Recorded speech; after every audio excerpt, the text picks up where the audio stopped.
오랜만에 TV 좀 볼까? 이게 뭐지? 안녕하세요. 태고는 지금 전 세계적으로 이 인물을 보면서 정말 많은 생각을 했고 너무 안타깝다는 생각만을 했습니다. 잘못 알려진 루머로 인해 이미지에 큰 타격을 받아 고생한 인물이라고 생각합니다. 이번 한 주는 정말 의외의 정보를 알 수 있는 인물들을 준비해봤는데요.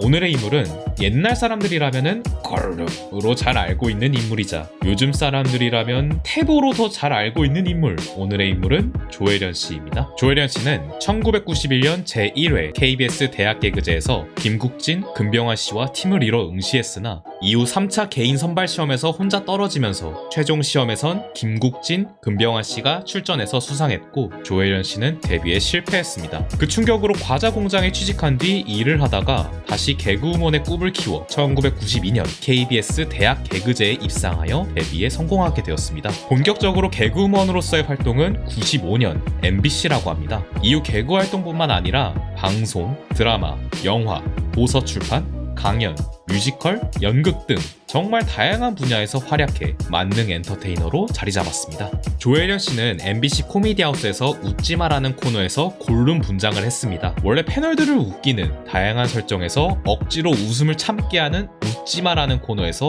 당시 조혜련 씨의 골룸 분장은 엄청난 싱크로율을 자랑하면서 폭발적인 반응을 얻었습니다. 골룸 아이디어는 작가가 먼저 제안했는데 이걸 어떻게 하면 좋을지 고민을 많이 했다고 합니다. 처음엔 골룸 분장 후 촬영에 들어갔는데 그게 너무 창피해서 울었다고 합니다. 조혜련 씨는 골룸 연기로 얻은 인기에 힘입어 더 둘리스의 원티드와 놀란즈의 섹시뮤직, 도나 썸머의 핫스터프를 샘플링해서 몬더그린으로 녹음한 아나까나라는 곡을 내어 가수 활동을 한 적도 있다고 합니다. 이후 숑크숑크송과 가라 등 다양한 몬더그린 음악을 냈는데 아나까나와 숑크숑크송은 심의에 걸려 방송에 나갈 수 없었다고 합니다. 2005년 조혜련 씨는 일본에서도 활동해보고 싶다는 생각을 했습니다. 일본 진출 후 이미 성공했던 윤소나 씨에게 어떻게 하면 일본에서 활동할 수 있는지 연락을 했다고 합니다. 연락을 받은 후 윤소나 씨는 조혜련 씨에게 일본 방송 관계자인 매니저를 소개시켜 주었다고 합니다. 당시 조혜련 씨는 관계자에게 한국에서 하던 개그와 몸개그를 보여주자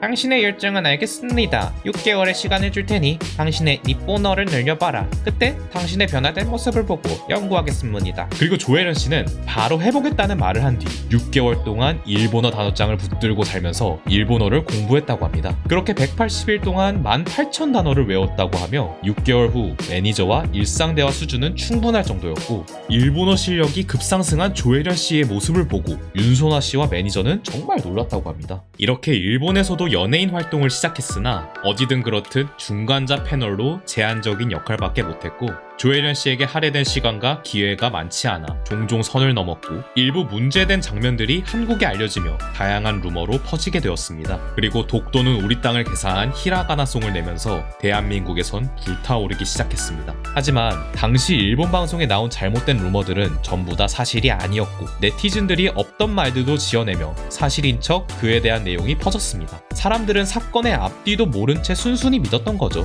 다시 말해 조혜련 씨에 대한 안 좋은 루머와 반일 감정이 합쳐지며 희대의 마녀 사냥이 된 셈이었습니다. 정말 어려운 환경에서도 포기하지 않고 적극적인 노력으로 성공한 연예인이지만 허술한 악성 루머로 이미지가 많이 떨어지게 되었습니다. 조혜련 씨는 2003년 태보 다이어트 DVD를 발매했었습니다. 이는 DC 인사이드 조혜련 갤러리에서 시작하게 되었는데 이 갤러리에선 안티도 많았지만 진짜 팬들도 있었으며 당시 조혜련 갤러리 팬과 안티 팬들은 인터넷 방송에서 조혜련 씨의 노래와 태보 영상을 퍼뜨리며 분탕질의 목적으로 영상을 도배했었지만 이게 하나의 밈이 되어버리게 되었습니다. 밈이 되어버리자 좋던 나쁘던 재미만 있으면 장땡인 네티즌들은 이를 활용하며 재미있는 편집 요소로 활용하곤 했습니다. 그런데 놀랍게도 이 포교 활동이 조혜련 씨의 이미지 개선에 상당한 도움이 되었다고 하며 조혜련 갤러리에서 팬들은 이 인기에 힘입어 조혜련 씨와 관련된 잘못된 정보를 바로잡기 위해 노력했고 이를 카드 뉴스로 만들면서 많은 이들에게 알리기 시작했습니다. 이후 조혜련 씨는 다양한 다양한 방송에 출연하며 이미지 회복을 위해 힘썼고 최근 골 때리는 그녀들에 출연하며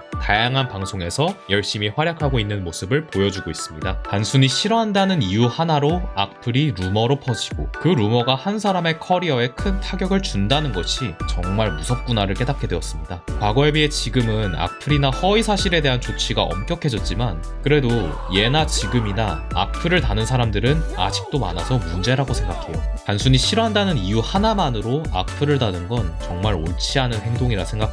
그리고 악플에 대한 법들이 엄격해지고 악플에 대해선 벌금도 강해졌기 때문에 여러분들이 단순히 싫다고 해서 악플을 다는 멍청한 행동은 안 하길 당부합니다. 오늘의 영상 여기까지 하도록 하겠습니다. 시청해주셔서 감사합니다.